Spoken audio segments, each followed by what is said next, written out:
In this video, we're going to review how to change the blades in the Slice seam rippers, both the manual 10596 and the auto retract 10597.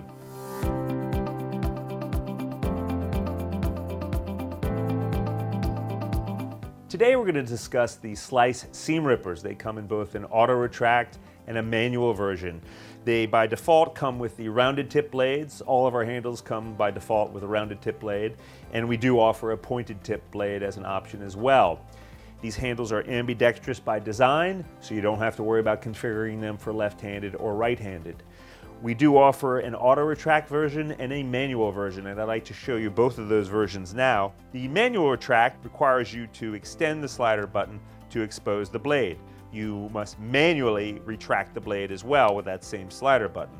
Conversely, the auto retract version of the seam ripper requires you to always hold the handle and the slider button in the out position in order to expose the blade. As soon as I let go of that slider button, it will automatically retract back into the housing, hence the name auto retract. This is an added level of safety. All of our auto retracts are like this. You must hold the handle and the slider button out in order to execute the blade while you're using it.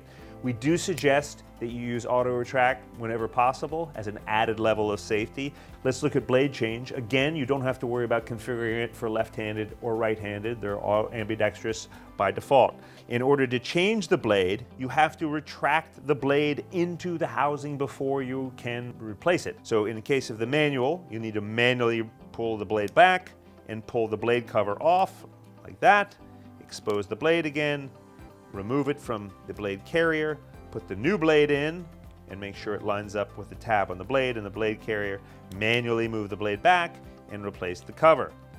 Similarly with the auto retract, the blade is already retracted because it's an auto retract. You remove the cover like that, you expose the blade, pull it from the housing, put the new blade in, make sure the notch of the blade matches with the notch in the blade carrier, let go of the slider button, replace the cap, and you're back in business. Thank you for watching this video. If you have ideas for new videos or if you want to comment about how you've used our tools, we'd love to hear from you. Please leave comments below or email us.